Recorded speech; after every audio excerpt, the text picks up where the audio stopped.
My story begins with the promises of the information era coming true. Enter AI, the beacon of progress of science, innovation, and government bodies worldwide. Imagine it's 2041. We wake up as citizens of smart Bangladesh. The world now has a population of 9 billion. We live in a world where, despite of climate disasters, 3D printed meat and vertical farming have guaranteed food for all. Computers are embedded into our bodies in different ways. AI is constantly monitoring our health. Students are learning through VR, digital instructors tracking their progress, and AI designing their next study plan. Self-driven cars are at our service 24/7. The whole transport system is automated. And all these changes came to reality before the citizens even could ask for. Government knows their needs better. Data-driven efforts of the different ministries of the government are ensuring enhanced living for all with a focus on bottom of the pyramid.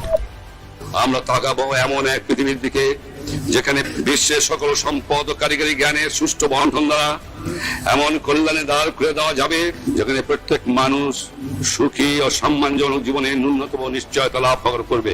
We must leverage science, technology, and innovation for closing the digital divide.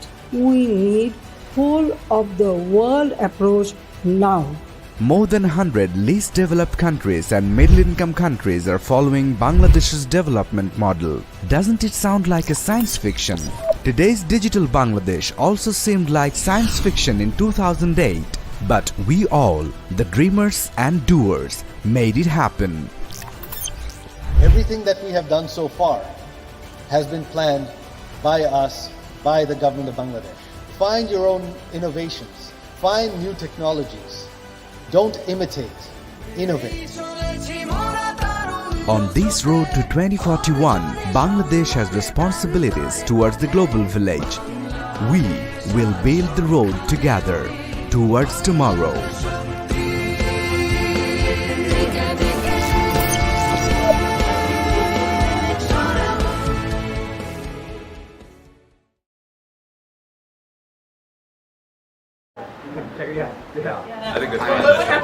The CEO is coming. He wants a video conference with the UK at 11. That's in 10 minutes. Okay, quick.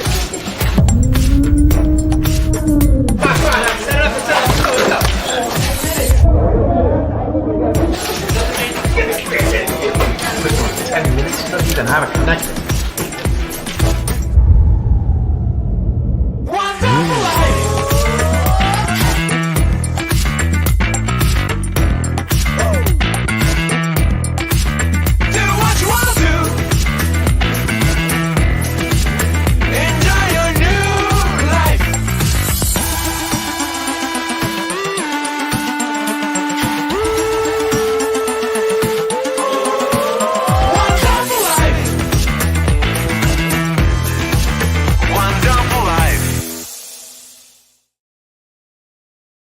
Assalamu alaikum সবাইকে welcome to 40 under 40 Smart Bangladesh ICT Summit and Awards 2023 এর pre-event podcast episode 15 এ আজকের এপিসোডটি খুব interesting হতে যাচ্ছে এবং আমাদের সাথে আজকে যারা গেস্ট হিসেবে উপস্থিত আছে তারা বিভিন্ন জায়গা থেকে কানেক্টেড এবং তারা নিজ নিজ সেক্টরে খুবই সফল এন্টারপ্রেনার্স এবং তারা যে সেক্টরের সাথে আছে তারা কাজ করছেন সফলতার সাথে। আমাদের সাথে প্রথম যে গেস্ট আমাদের সাথে কানেক্ট হচ্ছে all the way UK, Mr. Nazim Uddin. He is the director and co-founder of Nelson College, London, NCL Tours, London Churchill College, British Bangla Travels, and Travnet Tech Solutions. Welcome, Nazim bhai, কেমন আছেন? Oh, thank you very much for inviting me. I'm খুব ভালো আছি, alhamdulillah. Right. It's great to be here with you. Absolutely, and it's really amazing to have you with us in this episode 15 of 40 under 40 Smart Bangladesh ICT Summit and Awards. Next, we have got Mr. Noor Elahi, Managing Director of Wedgeley. Hello, Noor bhai, কেমন আছেন?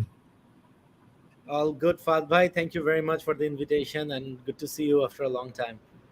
Absolutely, it's really nice having you with us in this live podcast. Next, we have Miss Binti Zaman, Managing Director of Blue Solutions Limited. Hello Binoti আপা, কেমন আছেন? জি ভালো আছি। Hello everyone. জি, আপনার mic আরেকটু যদি জোরে বলতেন তাহলে আমরা শুনতে পারতাম আর কি। জি ভালো আছি। জি, এখন ক্লিয়ার। Thanks for আচ্ছা, joining. Right. Thank you. And last but not least, we have got Mr. Mujtaba Ali Ashik, Chairman and CEO of Blue Solution Limited. Assalamu alaikum, Mujtaba bhai, কেমন আছেন? Walaikum salam. Ji, bhalo achi, and thanks for giving me the opportunity to be a part of this program. Amazing, and it's really amazing to have you all with us in this particular episode of 40 under 40 Smart Bangladesh ICT Summit and Awards. যারা দেখছেন তারা যদি লাইভটি share দেন এবং তারা যদি তাদের Facebook, YouTube এবং লিঙ্কডইন থেকে আমরা স্ট্রিম হচ্ছি সিমালটেনিয়াসলি, তারা যদি শেয়ার করে দেন তাহলে তাদের অডিয়েন্সরাও দেখতে পারবেন এবং জানতে পারবেন আসলে আমরা কি নিয়ে কথা বলছি এবং যে স্মার্ট বাংলাদেশ বিনির্মাণের ক্ষেত্রে কি ধরনের ইনোভেশন সামনে আসতে যাচ্ছে এবং যেগুলো নিয়ে আমরা রেডি হতে পারি। সো আর দেরি না করে আমরা শুরুতে চলে যাব আমাদের নাজিম ভাইয়ের কাছে। নাজিম ভাই একজন এনআরবি এবং সফলতার সাথে কাজ করে যাচ্ছেন বিভিন্ন সেক্টরে। সো নাজিম ভাইয়ের কাছে প্রথম প্রশ্ন হচ্ছে যে নাজিম ভাই, স্মার্ট বাংলাদেশ সামনে কিরকম হতে যাচ্ছে যদি একটু সংক্ষেপে বলেন এবং আপনার মতন একজন এক্সপেরিয়েন্স মানুষের দৃষ্টিকোণ থেকে স্মার্ট বাংলাদেশ সামনে কেমন হতে যাচ্ছে? স্মার্ট বাংলাদেশের তো মাল্টিপল পার্সপেক্টিভ আছে। তো আমরা সাধারণত ট্রেডিশনালি যেটা মনে করি technology, specially ICT, information and communication technology perspective থেকে আমরা আশা করব যে everything, every organisation, every equipments, almost everything will be connected to the internet. Yes, এবং আপনি you don't have to be physically in control of those equipment. You can control them through your mobile phone. Yes, and so the mobile phone will become your single most important and most interactive gateway to the world. So এটা একটা ব্যাপার। আর second thing হচ্ছে from HR perspective, for example, আমরা দেখব যে global যে skill আছে, skill set মানুষের এবং যে হিউম্যান রিসোর্সটা ইজ কমপ্লিটলি ভার্চুয়াল হয়ে যাওয়ার সম্ভাবনা বেশি। এখন ফর এক্সাম্পল মানে আমাদের কোম্পানিতে আমরা 4-5 জন এমপ্লয়ি খুঁজতেছি, মানে কোয়ালিফাইড সিভির পরিমাণ খুব কম, বাট আপনি দেখবেন বাংলাদেশে কিন্তু অসম্ভব ট্যালেন্টেড ইন্ডিভিজুয়াল আছে। তো মানে ফিউচারে এমন একটা পজিশনে যাবে যে হয়তো আমরা ওদেরকে ডাইরেক্টলি রিক্রুট করতে পারবো বাংলাদেশ থেকে। তো এটা হচ্ছে এইচআর এর পার্সপেক্টিভ। তার পার্সপেক্টিভ, আমার এক ফ্রেন্ড এখন আর্মতে কাজ করে, আর্ম মানে বুঝছে chips designer own by SoftBank. তো অ্যাগ্রোটেকটাও চলে আসবে হয়তো, তখন যেটা করবে সে হয়তো প্রেডিক্ট করতে পারবে ওয়েদার প্যাটার্নটা, এবং ওয়েদার প্যাটার্নের উপর বেস করে তারা হয়তো আপনার এই যে প্রোডাক্ট এবং মানে এগ্রিকালচারাল ম্যানেজমেন্টটা করতে পারবে। আমি কয়েকদিন আগে আমার এক ফ্রেন্ডের একটা ফার্মে গেলাম, ওর 450 million pound farm, indoor farm, completely automated, এবং থ্রু আউট দ্য ইয়ার আপনি সব প্রোডাক্ট পাচ্ছেন, tomato, cucumber, everything is made throughout the year. Yes, তো আপনি ইফেক্টিভলি কি করছেন, মানে ক্লাইমেটটাকে you are controlling the climate, indoor climate. Yes, তো সব ডিফারেন্ট পার্সপেক্টিভেই আমি বলবো স্মার্ট বাংলাদেশ করা সম্ভব, এবং আইসিটির ক্ষেত্রে এটা বেশি সম্ভব, কারণ আমাদের অনেকগুলো ইউনিভার্সিটি আছে, হাইলি ট্যালেন্টেড ছেলেরা আছে, এবং আমাদের ছেলেরা is very hungry for success. So I look forward to a bright and beautiful future for Bangladesh. Right. Thank you Nazim ভাই। আমরা আবার আসবো আপনার কাছে। চলে যাব নূর ভাইয়ের কাছে from Wesley, the managing director of Wesley. Noor ভাই ফিনটেক সেক্টরে কাজ করছেন অনেকদিন যাবত। সো স্মার্ট বাংলাদেশের সামনে যে আমরা দেখতে যাচ্ছি, সো ফিনটেকের কিরকম ভূমিকা আমরা সামনে দেখতে পারি, যেটা একটা মুখ্য ভূমিকা পালন করবে to build the cashless society and at the same time accelerate smart Bangladesh? Sure, Fatbay, thank you for this wonderful question. So if I have to say link smart Bangladesh with fintech or the financial sector, I would go back a bit and see যে smart বাংলাদেশের যে 4টা pillar নিয়ে আসলে government or policy makers রা কথা বলছে। So that essentially talks about smart citizen, smart society, smart and I think smart government, and the fourth point would be smart economy. Right now, এই চারটা বড় পিলারের মধ্যে, if you have to talk about the society, citizen and economy, এই তিনটা পিলারের মধ্যে আসলে the financial technology or the financial sector has a very important and a big role to play. And that would be in terms of inclusiveness, in terms of building financial services and financial technology platforms that can serve each and every individuals in our country as per their need basis, right? So it can be white collar people, it can be people, blue collar people, people who are working as expatriates and sending us remittances. It can be entrepreneurs, cottage industry, agriculture industry, from multiple different segments, right? We see that there has been financial institutions like banks and NBFIs at one hand. There has been microfinancial institutions. There are fintechs who are working in this whole arena. There are agent bankings that's coming up. There are other distribution channels for financial solutions are coming up. But in terms of the Smart Bangladesh, I think each of these individual players will correlate and jointly work together and leverage each of their strengths and capabilities to provide a smart financial service and solution to the people of Bangladesh. Right. Thank you. Thank you, Noor bhai. চলে যাব বিনতি আপার কাছে। বিনতি আপা women entrepreneur এবং বিভিন্ন ধরনের উদ্যোগের সাথে আপনি যুক্ত আছেন, ট্রেড বডির সাথে যুক্ত আছেন। সো সামনে women empowerment বা women participation to build smart Bangladesh, এই ব্যাপারটাকে আপনি কিভাবে দেখছেন, এন্ড কি কি উদ্যোগ আপনারা নিচ্ছেন যেটা থ্রুতে আমরা আরো সুন্দরভাবে অদম্য শক্তিতে স্মার্ট বাংলাদেশ বিনির্মাণের ক্ষেত্রে এগিয়ে যেতে পারি? Over to you. Thank you so much. And definitely women entrepreneurদের ইনভলভমেন্টই কিন্তু বাংলাদেশকে এগিয়ে নিয়ে যাবে, which is like আমরা সবসময় যেটা নিয়ে কথা বলছি, দেখেন আমাদের গার্মেন্টস ইন্ডাস্ট্রি ডেভেলপমেন্ট কিন্তু হয়েছে উইমেনদের ইনভলভমেন্টের জন্য। সো আইসিটি এবং next smart Bangladesh we can not think without women's.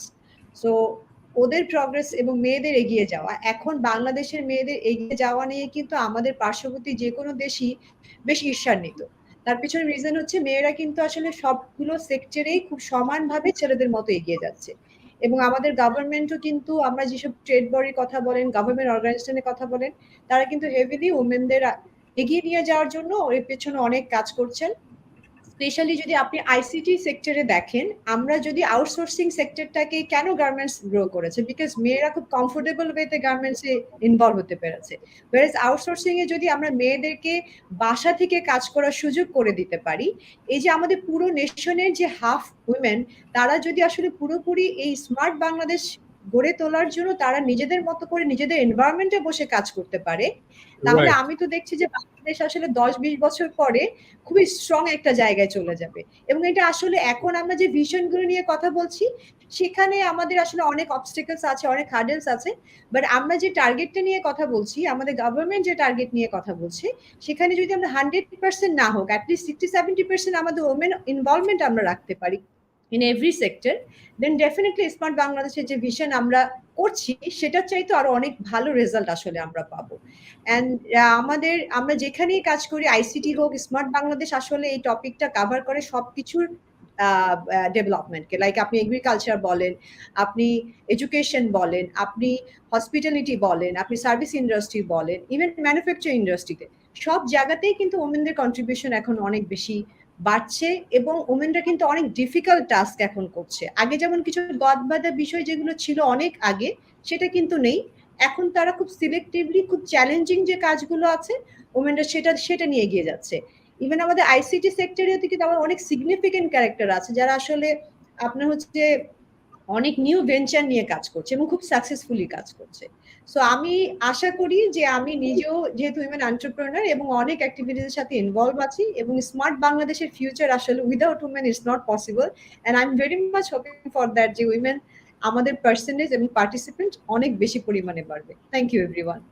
Absolutely. Thank you, Binti Appa, for your amazing remarks and আমরা যেটা মনে করি আমাদের মাননীয় প্রধানমন্ত্রীর যে ভিশন 2041 এর বাংলাদেশ বিনির্মাণের স্বপ্ন ওই বাস্তবায়ন হবে যখন আমরা প্রপার ওয়েতে ওয়েমেন এন্টারপ্রেনারদেরকে পার্টিসিপেট করার ব্যাপারে সহযোগিতা এবং একসাথে এমব্রেস ইকুইটি যে এবার নারী দিবসে প্রতিপাদ্য ছিল ওটাকে আমরা যদি ইমপ্লিমেন্ট করতে পারি প্রপার ওয়েতে।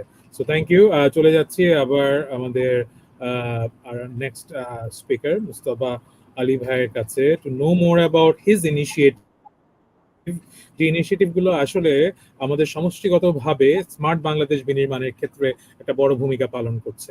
Two know more about your initiative, over to you. So আমার ব্যাকগ্রাউন্ড আসলে সিস্টেম ইন্টিগ্রেটরের। আমি লাস্ট 14 ইয়ার্স যাবত হচ্ছে সিস্টেম ইন্টিগ্রেটর হিসেবে কাজ করতেছি আইটি ইন্ডাস্ট্রিতে। সো আমি মনে করি যে স্মার্ট বাংলাদেশ গড়তে আসলে প্রাইভেট এবং পাবলিক বোথ সেক্টরের আসলে কোলাবোরেশন দরকার।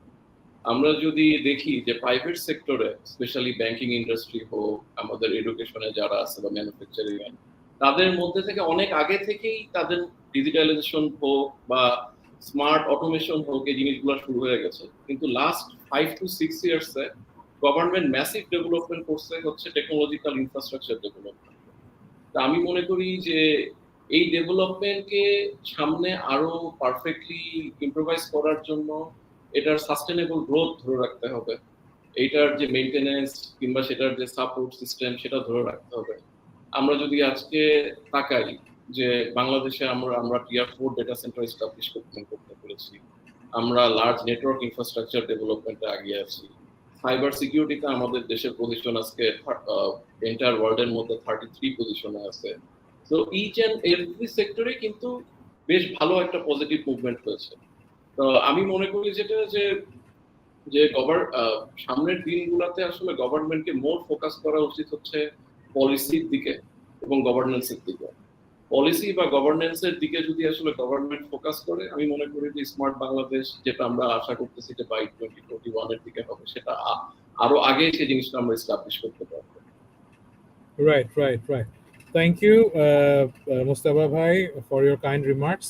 আমরা আবার চলে যাব নাজিম ভাইয়ের কাছে। নাজিম ভাই is working in this particular sector for quite a long time with different initiatives. So Nazim ভাইয়ের কাছে একটা প্রশ্ন থাকবে যে নাজিম ভাই আমরা সামনে কি ধরনের টেকনোলজিক্যাল অ্যাডপশন বা কি ধরনের পলিসিগত চেঞ্জ নিয়ে আসতে পারি যেটার জন্য সামনে একটা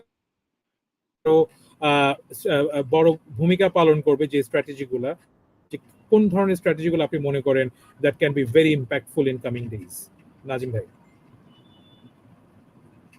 আপনি মিউট আছেন। জি, আসলে অনেক ছোট ছোট ডিসিশন কিন্তু নিতে পারে গভর্নমেন্ট। আমার একটা মিটিং এ আপনার বাংলাদেশ ব্যাংকের গভর্নরকে একটা রিকোয়েস্ট করেছিলাম। সেই রিকোয়েস্টটা হচ্ছে এখন যদি আমি কোম্পানি রেমিটেন্স করতে যাই, যে পরিমাণ হ্যাসেল আমাদেরকে করতে হয়, পৃথিবীর অন্য খুব কম দেশে কিন্তু হ্যাসেল হয় ব্যাংক ট্রান্সফারে। আপনি জানেন আমাদের বাংলাদেশে বেশ কয়েকজন স্টাফ কাজ করে, তারপর সাথে সাথে আমাদের অনেক ট্যুরিজম প্রোডাক্ট আছে। ওদের ওই প্রপার চ্যানেলে যদি যেতে যায় এত হ্যাসেল নিয়ে করতে হয় যে বাংলাদেশ গভর্নমেন্ট উল্টা জিজ্ঞেস করে যে আমরা এই টাকা কেন পাঠাচ্ছি, কোত্থেকে পাঠাচ্ছি। আরে বাবা, রেমিটেন্স তো তোমার দেশে যাচ্ছে। Why are you asking question? Too many questions, yes? R unnecessary administrative barrier তৈরি করতেছে for no reason. তো এটা আমি বলবো ফার্স্টলি হচ্ছে আমাদের যারা ফ্রিল্যান্সার আছে, যারা ছোট ছোট অর্গানাইজেশন আছে, তাদেরকে সাপোর্ট কিভাবে করা, সেটা হচ্ছে ওরা যাতে বাইরে থেকে রেমিটেন্সটা ইজিলি পেয়ে যায়, business to business remittance. Individual to individual রেমিটেন্সে বাংলাদেশে কোনো প্রবলেম নাই, is only business to business remittance that's a problem. Yes, the second thing হচ্ছে আপনার ধরেন আমাদের বাংলাদেশে কি কি প্রোডাক্ট আছে, ফর এক্সাম্পল এই প্রোডাক্টের কোনো স্মার্ট কোনো ওয়েবসাইট নাই। আমি ধরেন একটা ফার্নিচার যদি কিনতে যাই, আপনি টার্কিতে আমি যদি ব্রাউজ করি, শত শত আপনার ম্যানুফ্যাকচারের প্রোডাক্ট আমি দেখতে পাচ্ছি, এবং there are some single gateways promoting their individual goods. আমাদের এরকম কোনো ইন্ডিভিজুয়াল গেটওয়ে নাই। ফর এক্সাম্পল আপনি যদি চায়নাতে দেখতে যান, আলিবাবার মতো প্ল্যাটফর্ম আমরা সার্চ করে দেখতেছি এবং অর্ডার প্লেস করতে পারতেছি। এটারও একটা ব্যাপার আছে। আর থার্ড হচ্ছে ধরেন আপনি জানেন আমি তো ইনভেস্টমেন্ট করি বাংলাদেশে, রেসিডেন্সিয়াল আমার অনেকগুলো ইনভেস্টমেন্ট আছে। তো সামান্য আপনার মানে এই ল্যান্ড রেজিস্ট্রিটা নিয়ে এত হ্যাসল, আপনি ইনভেস্টমেন্ট ফার্স্টে করবেন তো আপনার ল্যান্ড রেজিস্ট্রিতে যদি আপনার অ্যাক্সেসটাই না থাকে, আপনার রাইটটা যদি প্রোটেক্টেড না হয়, আপনি কেমনে ইনভেস্টমেন্ট করবেন? It's not easy. So for example, আমরা একটা প্রজেক্টের জন্য অ্যাপ্লাই করছি বাংলাদেশ গভর্নমেন্টের কাছে, 6 acres land in an economic zone. তো এই এত হ্যাসল দেখিয়ে যাবে, I don't know what is the next step. So every time I have to call them and hear about what is happening. Yes, why don't we just digitize the whole thing and see where is our application is, what are the next steps? এই জিনিসগুলো আমার মনে হয় ছোট ছোট জিনিস, they are, I don't have the knowledge and expertise to talk about policy decision making changes, but I can talk about my own experience. Yes, so আমার মনে হয় এগুলো মাইক্রো ডিসিশন গুলো নিলেই কিন্তু অনেক ইমপ্রুভমেন্ট আসবে। বাট আপনাকে আরেকটা ব্যাপার বলি, ধরেন যেটা বিগ চ্যালেঞ্জ, আমি বাংলাদেশে যখন 1998 সালে একটা আইটি ফার্মে কাজ করতাম, বাংলাদেশে প্রথম বায়োমেট্রিক অ্যাটেন্ডেন্স সফটওয়্যার কিন্তু আমরাই বানিয়েছিলাম। বায়োমেট্রিক ফুল অ্যাটেন্ডেন্স, ফুলি ডিজিটাইজড HR রিসোর্সেস। তো যখন আমরা এটা সফটওয়্যারটা বানিয়েছিলাম, তখন কিন্তু আমরা জানতাম না যে এই ডেটা প্রোটেকশন লগুলো কি বিভিন্ন দেশের। তো যার কারণে আমরা কি করছি, বাংলাদেশের থিঙ্কিং করে প্রোডাক্টটা বানিয়েছি। পরে আমরা দেখলাম এটা বাইরে খাওয়াতে পারতেছিলাম না, কারণ এক এক দেশের মানে regulation to protect individual data is different. তো আমার মনে হয় যারা সফটওয়্যার কোম্পানি আছে, তাদেরকেও বাইরের রেগুলেশনগুলো নিয়ে যদি একটু মানে অ্যাওয়ারনেস ক্রিয়েট করে, এটার আমার মনে হয় একটা বিগ অ্যাডভান্টেজ আসবে। ফাইনালি আপনি জানেন, আমি যখন দেশে ছিলাম 1994 থেকে আমি বিভিন্ন আইটি ম্যাগাজিন কিনতাম, এবং তখন থেকেই কিন্তু আমরা বলতাম যে বাংলাদেশের হিউজ গ্রোথ হবে, $20 billion ইনকাম করবো, এরকম অনেক কিছু দেখতাম। আপনি যদি দেখেন, এখন আমি যদি স্ট্যাটিস্টিক্স পড়ি, বলে $5 billion এক্সপোর্ট হচ্ছে, বাট ইসিবির মাধ্যমে দেখা যাচ্ছে 250 মিলিয়ন পাউন্ডের মতো এক্সপোর্ট দেখা যাচ্ছে, ঠিক আছে না? So there is a huge gap. কিন্তু এই গ্যাপগুলো কেন হচ্ছে এবং এটা কেন আমরা অ্যাচিভ করতে পারি না, এগুলো নিয়ে কোনো অ্যাকাউন্টেবিলিটি নেই। We are constantly talking about the future, but no one is talking about why we did not achieve whatever we're supposed to achieve by now. Yes, what are the lessons we can learn, and how can we change our approach so that we can achieve what is our destination. আপনি যে for example এখন দেখছেন 2041, হ্যাঁ, দেখবেন 2041 চলে গেল, এটা অনেক কিছু অ্যাচিভ হবে না, কিন্তু we need to learn on a day-to-day basis why we have not achieved whatever we supposed to have achieved by now. Yes, তাহলে আমরা ওই যে মানে রিফ্লেকশন থেকে লেসন শিখে আমরা হয়তো ফিউচারকে চেঞ্জ করতে পারবো। তো আমার কথাগুলো একটু অ্যাডহক মনে হচ্ছে আপনাদের, এর কারণটা হচ্ছে আসলে আমি এগুলা নিয়ে খুব ইউনিফাইড কোনো থিঙ্কিং নাই আমার, আমি এগুলা নিয়ে খুব কনসেপচুয়ালি থিঙ্ক করি নাই। বাট আমার কাছে আমি কিছু স্পোরাডিক কিছু এক্সাম্পল দিলাম। Apologies if you think my speech is incoherent. Thank you. Thank you Nazim ভাই, এবং আপনার কথাগুলো খুবই আমাদেরকে, I think there are so many things to be learned and so many things আমাদের স্টেক হোল্ডারদের কাছে এগুলো পৌঁছানো দরকার। এবং আমরা যেহেতু বিভিন্ন ধরনের গভর্নমেন্ট স্টেক হোল্ডারদের সাথে connected, so I believe they will see this and they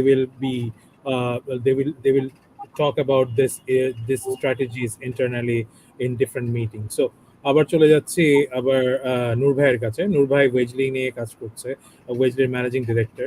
so ওয়েজলি কি ধরনের ইম্প্যাক্ট সামনে ক্রিয়েট করতে পারে, যেটার উপর ভিত্তি করে আপনারা এই বাংলাদেশের যে একটা বড় ডেমোগ্রাফিক ডিভিডেন্টের মধ্যে দিয়ে আমরা যাচ্ছি, এবং নেক্সট ফিনটেক রেভলিউশন বাংলাদেশেই হবে, সবাই সাউথ ইস্ট এশিয়ায় এটাই ধারণা করছে। So what are the upcoming impacts, যে ইম্প্যাক্টসগুলো নিয়ে ওয়েজলি চিন্তা করছে? Over to you. Sure. Thank you, Fahad bhai, for your again fantastic question. So, যদি আসলে মানে স্মার্ট বাংলাদেশের কথা বলি, I think there are two sides of it. One is the government needs to work in terms of the policies, and policies are being set or derived to help the citizens or businesses or companies to use those policies in terms of actually executing the Smart Bangladesh plan, right? Because আমার ধারণা হচ্ছে যে it's not the government who can actually do that. It's us individually, whether it's individuals or businesses, who also need to take a part on that, right? So ওই কনসেপ্টটা দিয়েই যদি আসলে বলি, Wedgely has a part to play on this overall Smart Bangladesh vision that we all have by 2041, right? Now, if we go back a little bit and see what happened in terms of fintech in last 10 years, right? We were talking about banking penetration, which increased enormously when MFS came into play, right? The digitization happened. Now, maybe people have an account in terms of a bank account or maybe a MFS account, but they have certain level of tracking in terms of a digital transaction, right? Then a lot of investment has came from a microfinancing perspective to a banking perspective, where financial institutions are going and funding and investing to individuals, agriculture segment, proprietorship, cottage industries, small and medium enterprises, right? Because they are one of the key drivers and the channels towards economic growth, or the $1 trillion economy that we are talking about.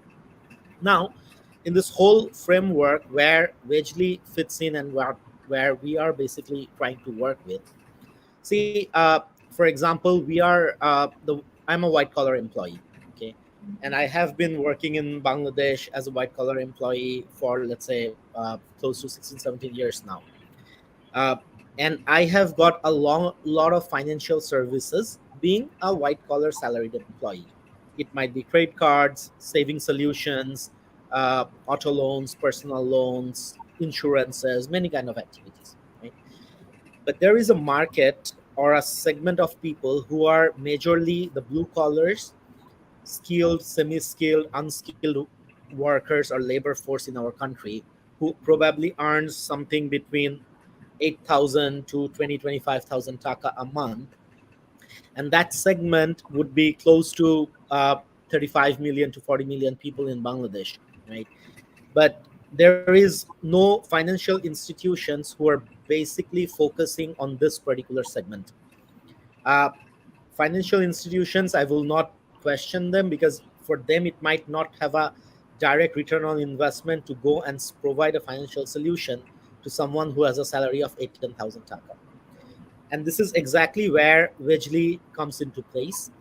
And we are a financial wellness platform operating in Bangladesh close to 1.5 years now.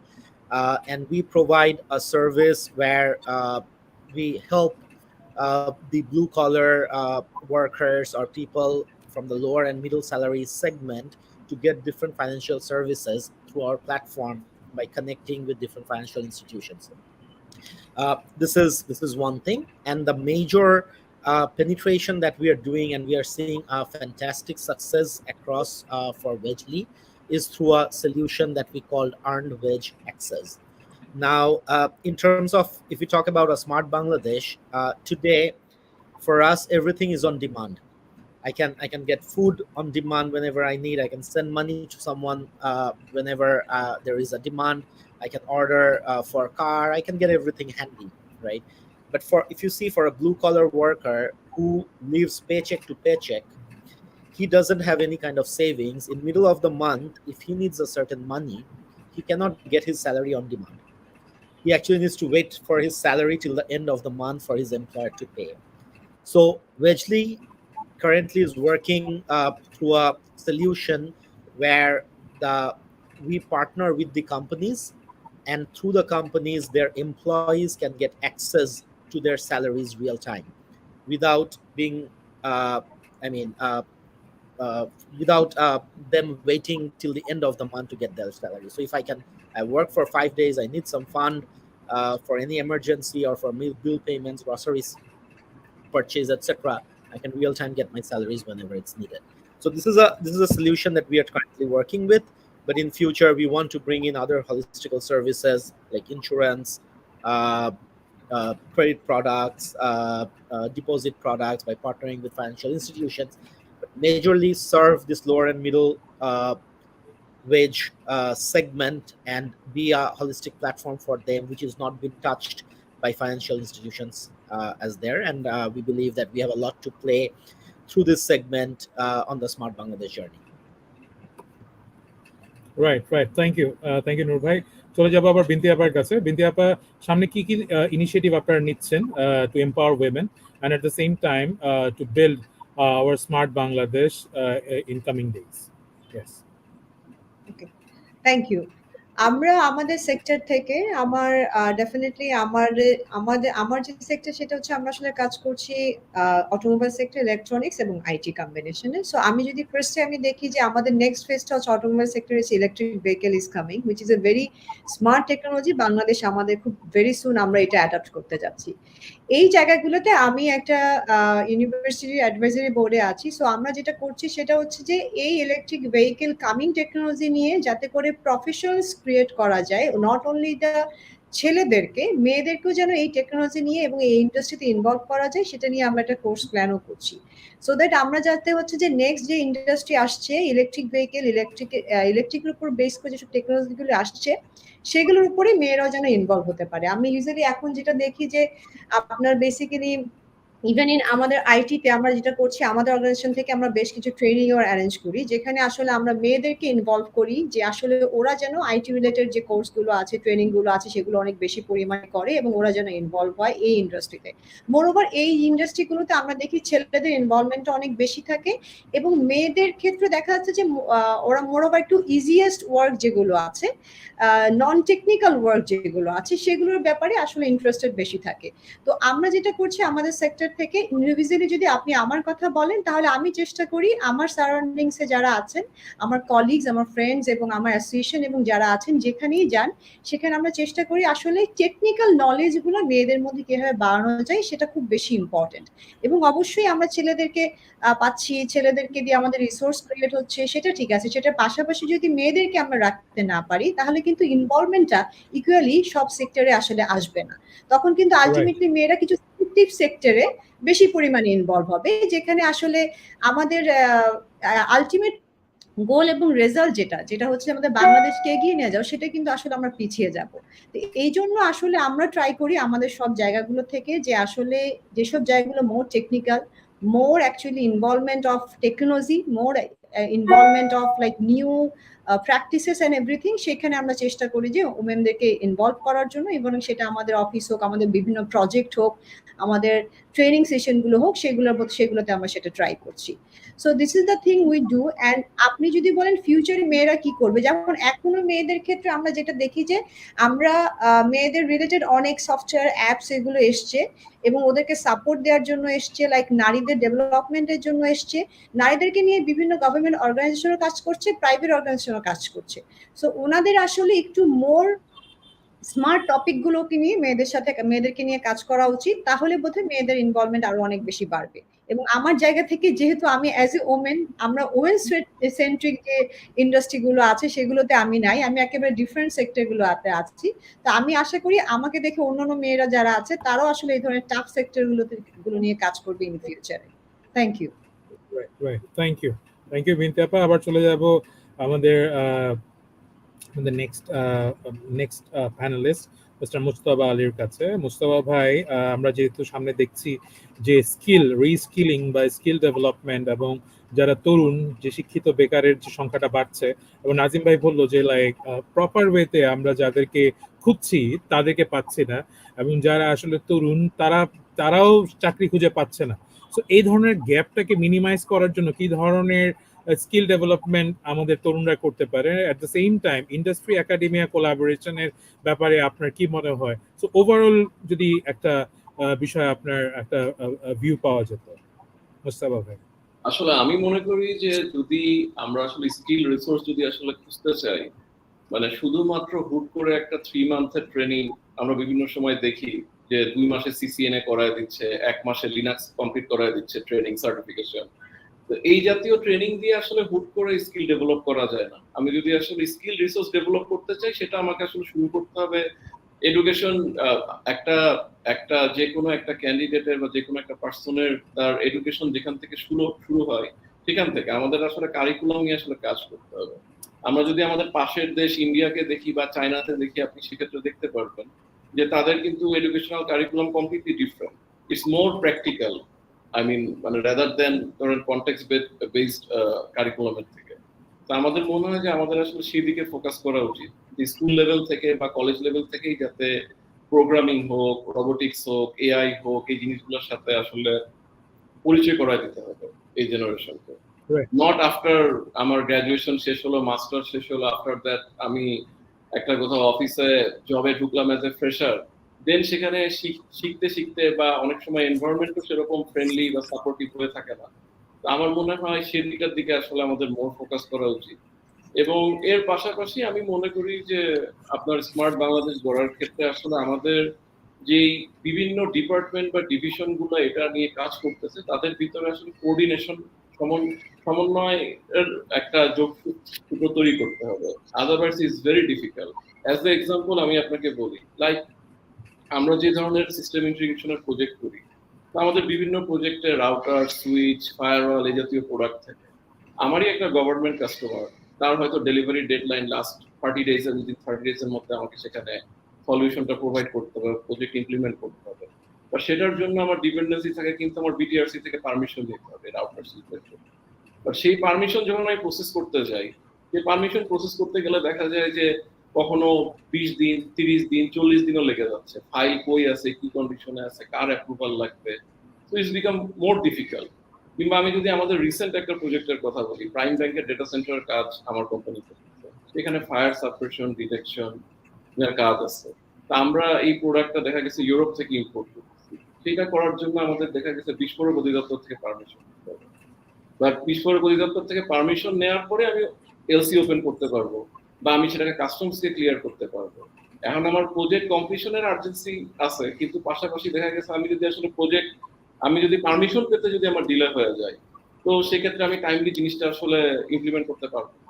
তো এইসব ক্ষেত্রে আমি মনে করি যে বিভিন্ন government অর্গানাইজেশনের মধ্যে যে সমন্বয় করার বিষয়টা আছে, সেটা নিয়ে আসলে কাজ করা উচিত। ইনফ্যাক্ট আমি যদি খুব মানে ছোট ছোট জিনিসগুলোকে যদি হাইলাইট করি, সাপোজ আপনার আগামীকালকে ফ্লাইট আছে বাংলাদেশ বিমানে, বাংলাদেশ বিমানে আপনি দেখবেন লং কিউ, বাট আমাদের যদি এখানে অনলাইন বা ই চেক ইনের ফ্যাসিলিটি থাকতো বাংলাদেশ বিমানে, এটা খুবই একটা স্মল ওয়ার্ড। এই অ্যাপ্লিকেশনটা বা ওয়েব প্ল্যাটফর্মে অ্যাপ্লিকেশনটি ইন্টিগ্রেট করা কিন্তু নট এ রকেট সায়েন্স। সেক্ষেত্রে কিন্তু আমার এত লং কিউ হতো না বা এত জটিলতা তৈরি হতো না। আমি মনে করি এই জায়গাগুলোতে আসলে আমাদের কাজ করতে হবে। এর পাশাপাশি আমি মনে করি যে আমাদের ডেটার সিকিউরিটি, ডেটা বা ইনফরমেশনের সিকিউরিটি, বা আমাদের যে প্ল্যাটফর্মগুলো আছে, স্পেশালি আমি বলবো যে গভর্নমেন্টের মোর দেন 300 to 500 গভর্নমেন্ট অর্গানাইজেশন আছে, এদের প্রত্যেকেরই ওয়েব পোর্টাল বা ওয়েবসাইট আছে, কিন্তু আপনি খেয়াল করলে দেখবেন যে ইচ অ্যান্ড এভরি ওয়েবসাইটেরই কিন্তু এসএসএল সার্টিফিকেট নেই। They are all HTTP website, not HTTPS। So এই জায়গাগুলোতে ইজিলি গভর্নমেন্ট ওয়েবসাইটগুলো হ্যাক হতে পারে, যে কোনো ডেটা মিসিং হতে পারে, ইমেল সার্ভার হ্যাক হতে পারে। তো এই ছোট ছোট বিষয়গুলোর দিকে যদি বা ছোট ছোট পলিসিগুলোর দিকে যদি আমরা আসলে কনসার্ন করি, এটা আসলে আমাদেরকে যথেষ্ট হেল্প করবে। Right, very well said Mustafa ভাই। আমরা একবারে শেষ পর্যায়ে চলে এসেছি আমাদের লাইভের, এবং আমি এখন ডেকে নিব হচ্ছে নাজিম ভাইকে। আবার নাজিম ভাই যেহেতু অনেকগুলো ইনিশিয়েটিভের সাথে জড়িত, তো নাজিম ভাই আপনার থেকে তরুণদের প্রতি কি ধরনের সাজেশন বা পরামর্শ থাকবে, যেটা আসলে তারা সামনের দিকে নিজেদেরকে প্রিপেয়ার করার জন্য কাজে লাগাতে পারে? কারণ আমাদের এই পডকাস্টের মূল উদ্দেশ্য হচ্ছে ভবিষ্যতের তরুণদেরকে তৈরি করা, যেই তৈরি করাটাই হবে হচ্ছে স্মার্ট বাংলাদেশ বিনির্মাণের ক্ষেত্রে একটা বড় উদাহরণ। সো আপনার পয়েন্ট অফ ভিউ থেকে তরুণদের প্রতি যদি আপনি কিছু সাজেশন দেন, that would be really great. Over to you. আপনি মিউট আছেন, একটু আনমিউট করে। শিওর, আমি আমার নিজের লাইফটা রিফ্লেক্ট করে কয়েকটা কথা বলবো। তো ফার্স্ট হচ্ছে you must have a very high ambition. Second হচ্ছে you must have a high standard. Third হচ্ছে every single thing you do on a day-to-day basis, you must work towards your ambition and you must maintain high standard. এই তিনটা হচ্ছে আন্ডারপিনিং আমার মনে হয় success factor. আর second হচ্ছে don't rely on books and academic studies. কারণ আমরা বাংলাদেশে যেটা দেখি নলেজ বেস সোসাইটি করতে গিয়ে আমরা প্রাইমারি স্কুল থেকে নলেজটা বেশি দেওয়ার চেষ্টা করি, কিন্তু আপনি যদি ইন্টারন্যাশনাল কারিকুলামগুলো দেখেন অন্যান্য দেশে, ওরা ক্যারেক্টার বিল্ডিং এ কাজ করে হচ্ছে আপনার প্রাইমারি এবং সেকেন্ডারি লেভেলে। সেকেন্ডারি এবং কলেজ লেভেল ওরা স্কিলস বেসড কাজ করে, স্কিলস এবং কিছু ফান্ডামেন্টাল নলেজ যেগুলো আছে বিভিন্ন ডিসিপ্লিন এগুলো নিয়ে কাজ করে। আবার আন্ডার গ্রাজুয়েট ডিগ্রিতে purely academic related research related কাজ করে, যদিও জার্মানিতে আপনার ঠিক ওরকম একটু ফোকাস না। কিন্তু আমরা যেটা করি প্রাইমারি স্কুলে গিয়ে প্রচুর পরিমাণ নলেজের বোঝা দিয়ে দিচ্ছি প্রাইমারি সেকেন্ডারি স্কুলে, এই জিনিসটা চেঞ্জ করা উচিত।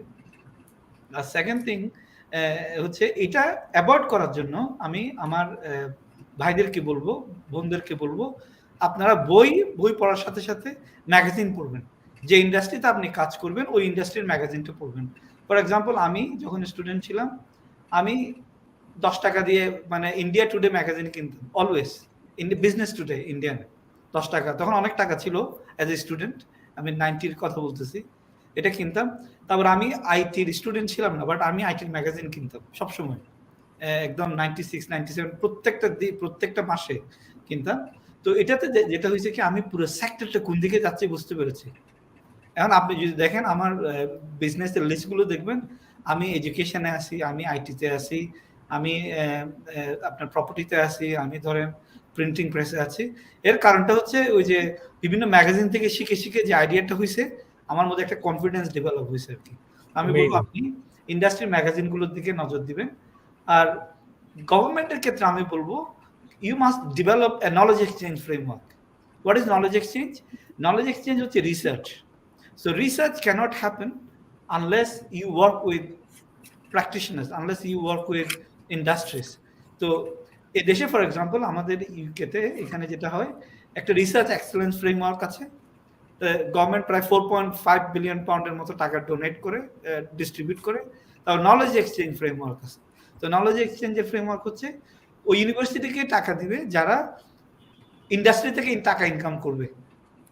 ফর এক্সাম্পল অক্সফোর্ড যদি ধরেন এই যে কোভিড ভ্যাকসিন তৈরি করছে, এটা কেন করতেছে? কারণ ওদেরকে গভর্নমেন্ট ফান্ড দিবে যদি ওরা ইন্ডাস্ট্রি থেকে টাকা ইনকাম শুরু করে। হ্যাঁ, এই নলেজ এক্সচেঞ্জ ফ্রেমওয়ার্কটা আমার মনে হয় করা উচিত। তার জিনিসটা হচ্ছে বাংলাদেশে কোনো রিপোজিটরি নেই। আপনি দেখবেন পিএইচডি রিসার্চ করলো ধরেন একজনে, কিন্তু পিএইচডির আর্টিকেলটা কেউ খুঁজে পাবে না, পিএইচডি ডিসের্টেশনটা কেউ খুঁজে পাবে না। আমি যখন ইন্ডিয়াতে গেছি, ইন্ডিয়া থেকে আপনার ইন্ডিয়ার সব পিএইচডির আর্টিকেল আপনি পাবেন, ডিসের্টেশন পাবেন, অস্ট্রেলিয়ার পাবেন, ইউকে পাবেন, সব দেশের একটা নলেজ রিপোজিটরি আছে। আনফরচুনেটলি আমাদের মধ্যে ওই রিপোজিটরিটা নাই। তো ইন সামারি আমি বলবো আমার মানে স্টুডেন্টদেরকে don't be disappointed. Every disappointment, every weakness is an opportunity for improvement. So don't blame the government, don't blame your country, blame yourself. Because the more weaknesses they have, the more opportunities for improvement you have. So for me, every problem is an opportunity to make money. Thank you very much. Thank you, Nazim bhai. It was really amazing. চলে যাব আবার নূর ভাইয়ের কাছে। Closing remarks, your tips to the students. আসলে আমাদের এখান থেকে আমরা যে অভূতপূর্ব সারা পাই, যেটা আমরা ইনবক্সে দেখি যে they have learn so many nitty gritty part from the experts. কারণ আপনাদের মতো মানুষদের কথা শোনা বা আপনাদের থেকে পরামর্শ নেওয়া কিন্তু একটা মানে কি বলবো, ইটস আ ম্যাটার অফ মানে তাদের জন্য একটা মানে বড় বিষয়। সো এই সুযোগে যদি আপনি তাদেরকে কোনো ধরনের উপদেশ দেন যেটা পরে তারা অবশ্যই কাজে লাগাতে পারে in their practical life. Sure, I think Nazim bhai has covered most of the points on this line, and but I would want to say that if we actually have to be a smart Bangladesh, we need to focus on soft skills. যতটুক আমাদের আসলে skilled learning, knowledge, education is important, ততটুকু important আসলে soft skills গুলা। We need to be more respectful, more inclusive, more open-ended, and I mean we need to basically basic জিনিসপত্র যে আমাদের we need to appreciate arguments, we need to appreciate and consider different point of views and opinions, right? Gender inclusion boli, inclusion between different socioeconomic gaps, different level of curriculums, English medium, Bangla medium, এই যে জিনিসগুলো আছে, different type of business, এই জায়গাগুলোতে আসলে we need to actually focus on our soft skills and majorly on communication skill. I think from a Bangladesh market and working in this industry, what I've seen is with the new recruits, or even, I mean, with my experience of working with multinationals, where we lag behind majorly in terms of the communication skills. So that's also a very important part of the soft skills. Integrity, I mean, ethics for your business, your moral, your sincerity, all these things are as important as any kind of other skills that you need for being successful. So yeah, I think that would be my only suggestion. But in the as a last point, I think I've learned a lot from Nazim Bhai, Ashik Bhai, and Binte Appa. Thank you for sharing all the insightful things that you're doing wonderfully, and I believe it's just a pathway to the smart Bangladesh. Thank you, Noor Bhai. Thanks for your time. And it was really amazing having you with us in our live podcast. Next is Binte Appa. যেহেতু Binte Appa womenদের সাথে কাজ করছেন, বিভিন্ন সেক্টরে impact create করে যাচ্ছেন, so what will be your suggestions towards our young or youth sector যারা দেখছে বা তারা পরবর্তীতে দেখবে? আসলে আমাদের এই ধরনের পডকাস্টগুলো একটা মজার বিষয় হচ্ছে যে প্রতিনিয়ত ভিউ বাড়তে থাকে এবং এগুলো রিশেয়ারের থ্রুতে দেখা যায় যে অনেক মানে নলেজ শেয়ারিং এর যে ব্যাপারটা নাজিম ভাই বললো, এটা কিন্তু ইজিলি হয় and it's completely free. So আপনার দৃষ্টিকোণ থেকে কি ধরনের সাজেশনস থাকবে যারা দেখছে, যারা পরবর্তীতে দেখবে, from your expert point of view? Over to you. Thank you. And আমি বেসিক্যালি সবার কাছে, আমি যদি স্পেসিফিকলি আমাকে ওমেনদেরকে নিয়ে বলা হচ্ছে, আমি এখন দেখি আমরা যে সময়টা স্কুল বা কলেজে পার করে এসেছি, সেই সময় এখন যারা ইয়াং ওমেনরা আছে ওনারা অনেক মোর এনার্জেটিক, মোর ইনভলভমেন্ট ওদের অনেক কিছুতে। তবে আমি একটা জিনিসের খুব মিস করি, সেটা আমি যেটা বলতে চাই যে আমরা যখন যে কাজটা করতাম সেটার ইনডেপথ ইনভলভমেন্ট আমাদের অনেক বেশি ছিল, আই ফিল লাইক। এখন আমি বলবো যে অবশ্যই অনেক বেশি কিছুতে তারা ইনভলভ আছে, ওনাদের এক্সপোজার এখন অনেক বেশি আছে, বাট আমি সামহাউ ইন রিয়ালিটি যদি আমি দেখি, আসলেই একটা smart in a sense, like thinking, like future নিয়ে তারা কি ভাবছেন, এই ধরনের বিষয়গুলো যখন আমরা চিন্তা করে বা সিলেক্ট করতে যাই একটা উমেন ক্যারেক্টারকে, আমি রিয়েলি বলবো আমরা আসলে ওই জায়গাটা বোধহয় কম পাচ্ছি। তাহলে আমার ইয়াং ওমেনদের কাছে অ্যাকচুয়ালি রিকোয়েস্ট থাকবে যে এখন আমরা তাদের মধ্যে ট্রেন্ড দেখি যে তারা অনেক কিছুতে ইনভলভ থাকেন এবং তারা অনেক কিছু শিখতেও চান, কিন্তু একটা সময় তারা কেমন জানি আসলে ওই কাজ করার মাঝখান থেকে ঝরে পড়ে যান। অনেক ইন্টারেস্ট নিয়ে ওই জায়গাটাতে আসেন, অনেক ইন্টারেস্ট নিয়ে কাজ করেন, অনেক ইনভলভমেন্ট থাকেন। লাইক আপনি যদি ইউনিভার্সিটি গুলোতেও দেখেন, তারা ইউনিভার্সিটি গুলোতে দেখা যাচ্ছে যে অনেক প্রজেক্টে তারা ইনভলভ হন, অনেক প্রজেক্ট সাবমিশনও করেন, ফিউচার প্ল্যানও অনেক মানে খুবই লুক্রেটিভ থাকে। বাট আমরা এট সার্টেন পয়েন্ট আসলে আমরা ওই যে একটা তাদের একটা ভিশন দেখতে পাই, সেটা কিন্তু আসলে পাই না ইন রিয়ালিটি বা কর্পোরেট সেক্টরে, বা যখন তারা ক্যারিয়ার ডেভেলপ করতে যাচ্ছে ওই টাইমটাতে। তো আমার রিকোয়েস্ট থাকবে ইয়াং ওমেনদেরকে, অবশ্যই তাদের ইনভলভমেন্ট আমাদের ইকোনমি, আমাদের সোসাইটি, আমাদের ডেভেলপমেন্ট সবকিছুর জন্য অনেক বেশি ইম্পর্টেন্ট। তার চাইতে এটাই বেশি ইম্পর্টেন্ট যে আসলে to know about your self is more important. বাইরের কে কি বলছে বা আমি আসলে কি চাচ্ছি সেটা, বা আমাকে পাশের জন কে কি বলছে, তো এটা খুব ইম্পর্টেন্ট যে আমি কি কোনটা করতে চাচ্ছি। আমি যদি আসলে টেকনোলজিতে আসতে চাই, আসলে সেটার ভেতরে থাকবো। আমি যদি আসলে এডুকেশন সেক্টরে যেতে চাই, আমি সেটাতে ভালো করব। আমি যদি ফিজিশিয়ান হতে চাই, সেখানে ভালো করবো। আমি ইঞ্জিনিয়ারিং এ যেতে চাই, সেখানে ভালো করব। Multi dimensional character is a good sign, কোনো সমস্যা নেই, আমি জানতেই পারি। কিন্তু আমি অনেক কিছু জানতে গিয়ে যে নিজের বেসিকটা লুজ করে যাচ্ছি, আমি যে আসলে কোর জায়গাগুলোতে ফোকাস করছি না, I am sorry to say that আমি আসলে এই ট্রেন্ডটা আমার ইয়াং ওমেন যারা আসতেছেন সামনে বা ইয়াং গার্লস যারা আসছেন তাদের মধ্যে অনেক বেশি দেখতে পাচ্ছি। তো আমি আসলে রিকোয়েস্ট করবো তাদেরকে, আপনারা যারা করছেন, যারা শিখছেন, যারা জানছেন, তারা যদি একটু মোর ফোকাস থাকেন আপনারা কি করতে চান লাইফে, তাহলে বোধহয় আসলে রেজাল্ট আপনারা মুখে বলছেন সেটা ইন রিয়ালিটিতে পেয়ে যাবেন। এটাই হচ্ছে আমার রিকোয়েস্ট থাকবে ইয়াংদের প্রতি। And thank you everyone. আমি আসলে অনেক খুব মানে নূর ভাইকে থ্যাংক ইউ, নিজাম ভাইকে থ্যাংক ইউ। আমি আসলে প্রথম আপনাদেরকে আজকে মিট করলাম, এবং আমাদেরকে এবং ব্লু সলিউশনসকে স্কোপ দেওয়ার জন্য এই পডকাস্টে। Thank you everyone. Absolutely, thanks for time. আমরা একবার শেষ পর্যায়ে চলে এসেছি, চলে যাব আবার মুস্তাফা ভাইয়ের কাছে regarding his suggestions towards our youth in terms of skill readiness to be a part of, to be a strong implementer of Smart Bangladesh as an individual. আমার পার্সপেক্টিভটা আসলে আমি মনে করি যে প্রতিটা হিউম্যানিটি আসলে একটা স্পেশালিটি আছে। এটা মোর ইম্পর্টেন্ট আসলে নিজেকে চেনা, যে কোন সেক্টরের বা কোন বিষয়ে আমি আসলে মোর প্যাশনেট। তো ট্রেন্ডের পিছে না দৌড়াই বা টাকা পয়সার পিছে না দৌড়াই, ফিল করি যে যে সেক্টরের ব্যাপারে প্যাশনেট তাকে আসলে শুরু থেকে আসলে সেই সেক্টরের দিকে ফোকাস করতে হবে বা সেটার ব্যাপারে জানতে হবে। এবং সেক্ষেত্রে আমি মনে করি যে গার্ডিয়ানদেরও একটা বিশাল রোল আছে, কারণ স্টুডেন্টদের ম্যাচুরিটি যতক্ষণে আসে ততক্ষণে অনেক সময় অনেক লেট হয়ে যায়। এই জন্য আমি বলবো যে ছোট থেকে আসলে গার্জিয়ানদের উচিত কতটুকু সাপোর্ট লেভেল তৈরি করা, যে তাদের বাচ্চারা যেন যে বিষয়ে প্যাশনেট, যে বিষয়ে তাদের আগ্রহ বেশি, সেই সেক্টরে যাতে আসলে তারা ক্যারিয়ার করতে পারে। কারণ আসলে জোর করে কোনো কিছু চাপিয়ে দিয়ে আসলে হয় না জিনিসটা। তো আমার সাজেশন আসলে as simple as it is.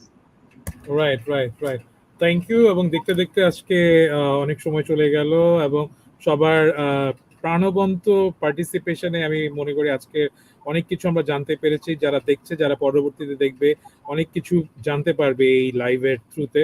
এবং আমরা যারা দেখছেন তারা পরবর্তীতে আমাদের লাইভের সাথে সংযুক্ত থাকতে পারেন।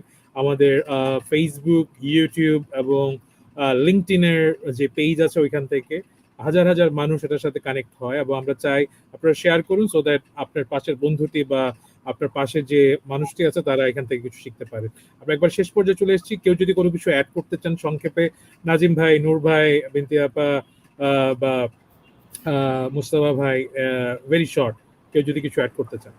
শুধু একটাই বলবো ভাই, আপনারা সম্ভব হলে আমাকে একটু রিকোয়েস্ট পাঠায়েন। আমি তো আপনাদের মানে it would be great to know you all. আমি দেশের বাইরে যেহেতু মানে আপনাদের সাথে দেখা করতে পেরে খুব ভালো লাগছে। Thank you very much. Right. Absolutely. Noor bhai, I just wanted to thank you because from your platform of Inspiring Bangladesh, the activities that you're doing, and I'm closely following and monitoring them. I think you have a fantastic blog where people are continuously sharing and exchanging information. So that's massively important.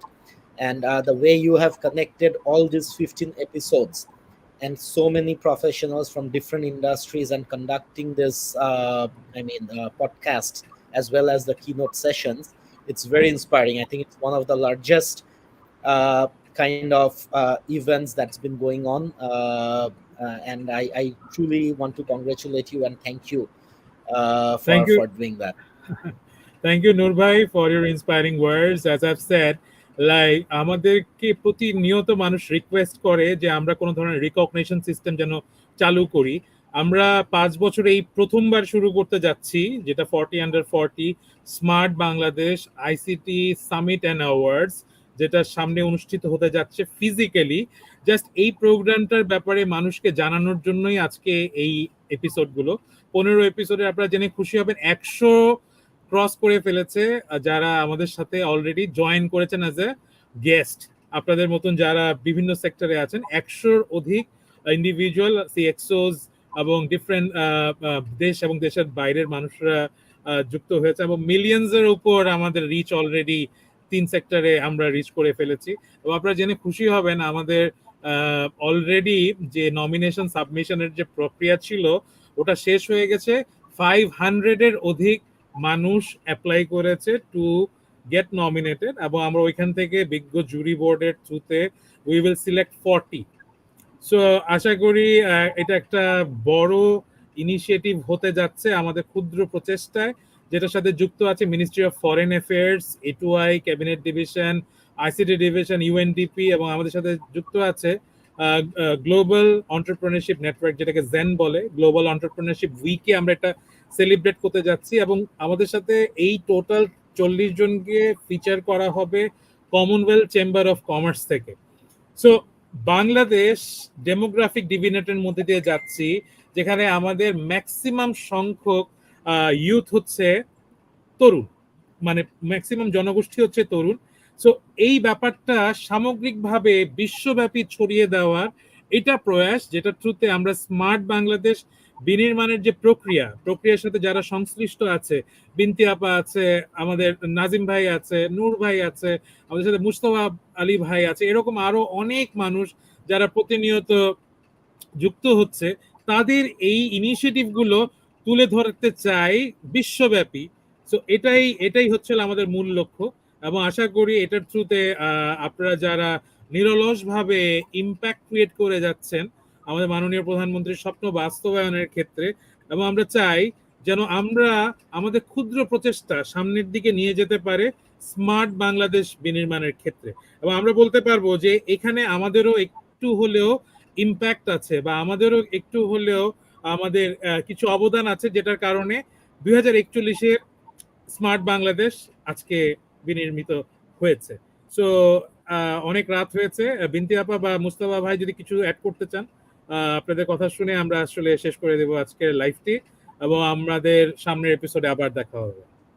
জি না, দেখুন, আমি খুব ছোট করেই বলতে চাই যে এখন ডেফিনেটলি আমি আসলে অনেক ন্যাশনাল ইন্টারন্যাশনাল প্ল্যাটফর্মের সাথে রিলেটেড, অনেক ইন্টারন্যাশনাল ওমেন অর্গানাইজেশনের সাথে related, but definitely inspiring Bangladesh is a right time. আপনি এখন চুজ করেছেন এটাকে ইনিশিয়েট করার জন্য, because it is more important to know আমাদের সব ইয়াং জেনারেশনকে কারা আসলে ইন্ডাস্ট্রিতে ভালো করছে, কারণ আমাদের এখন মেন্টর দরকার, তাদের ফলোয়ার্স দরকার। সো এই টাইমটা আসলে আপনি যে ইনিশিয়েটিভটা নিয়েছেন এবং সাথে যারা আপনাদের সাথে আছেন এদের জন্য খুব বেশি ইম্পর্টেন্ট, কারণ আমাদের আসলে জানতে হবে। এবং আমি রিকোয়েস্ট করবো এর পরে আপনি 30 করেন, সো বিকজ আমরা জানি এখন ইয়াংরা কিন্তু তাদের ইনকাম জেনারেশন শুরু করেছে অনেক আগে থেকে। লাইক আমি অ্যাজ আই নো অনেক ইউটিউবার কিন্তু 25-এই আপনার হচ্ছে অনেক রিচ হয়ে গেছে। সো আই থিঙ্ক এই জায়গাটাতে আসলে আপনার ফোকাস করা উচিত যে আসলে 30 under 30, দেন 40 under 40। সো এই সময়টা আমি বলবো 40 under 40 আইসিটি অ্যাওয়ার্ডটা আসলে খুবই রাইট ইনিশিয়েটিভ, কারণ আমরা আসলে কথা বলছি ডেভেলপমেন্ট নিয়ে, আমরা কথা বলছি ভিশন 2041 নিয়ে। সো এই টাইমটাতে কারা বাংলাদেশকে এগিয়ে নিয়ে যাচ্ছে, কারা বাংলাদেশের ফেস হবে, এটা জানাটা ইন্টারন্যাশনালি খুবই ইম্পর্টেন্ট। আর এটার জন্য আপনাকে থ্যাঙ্কস, যারা আছেন সবাইকে অনেক থ্যাঙ্কস। আর আমরা সবাই আমাদের জায়গা থেকে চেষ্টা করছি, আর ডেফিনেটলি আমাদের হাত দিয়ে যেহেতু বাংলাদেশ আগাবে, এবং আমাদের মতো নূর ভাইদের কাছ থেকে যখন আমরা অ্যাডভাইস পাবো, নাজিম ভাইদের কাছ থেকে যখন অ্যাডভাইস পাবো, তখন আমরা আরো অনেক বেশি এগিয়ে যাব। সেই কমন প্ল্যাটফর্মটা খুব থ্যাংক ইউ সো মাচ। এই ইম্পর্টেন্ট যে বিষয়টা বললেন মেন্টর, যে নাজিম ভাইয়ের মতন একজন মেন্টর আমাদের সাথে যুক্ত আছে এবং অন এন্ড অফ অনেক ধরনের অ্যাডভাইস ওনার থেকে পায়, দিস ইজ প্রাইসলেস। একজন এক্সপেরিয়েন্স মানুষ থেকে তার পরামর্শ পাওয়াটা কিন্তু আপনি টাকা দিয়ে কিনতে পারবেন না, এই ধরনের experience. So thank you Nazim ভাই এবং আপনাদের সবাইকে আসলে যুক্ত হওয়ার জন্য। এবং পরিশেষে একটি জিনিস বলতে চাই যে আমাদের সমষ্টিগত প্রচেষ্টায় স্মার্ট বাংলাদেশ বিনির্মাণ হবে, এবং 2023 ইজ অল অ্যাবাউট কোলাবোরেশন, এবং আমরা এই কোলাবোরেশনে বিশ্বাস করি, এবং আমরা মনে করি যে একসাথে যদি আমরা কোনো ধরনের ইনিশিয়েটিভের সাথে যুক্ত হতে পারি, এটার প্রপার ইম্প্যাক্ট আমরা ক্রিয়েট করতে পারবো বাংলাদেশে। তো বাংলাদেশ বঙ্গবন্ধুর সেই 7ই মার্চের ঐতিহাসিক ভাষণের মতন যে আমাদেরকে দাবায় রাখা আসলে যাবে না। তো আশা করি সামনের সময়ে আমাদেরকে দাবায় রাখা যাবে না, আমরা চলে যাব অদম্য গতিতে, বাংলাদেশ এগিয়ে যাবে। তো এই বলেই আজকে লাইভটি শেষ করছি। আশা করি সামনের এপিসোডগুলোতে আপনাদের সাথে দেখা হবে। সেই পর্যন্ত সবাই ভালো থাকবেন, সুস্থ থাকবেন, এবং আশা করি আবার দেখা হবে আমাদের সাথে। ধন্যবাদ সবাইকে। আসসালামু আলাইকুম। My story begins with the promises of the information era coming true. Enter AI, the beacon of progress of science, innovation, and government bodies worldwide.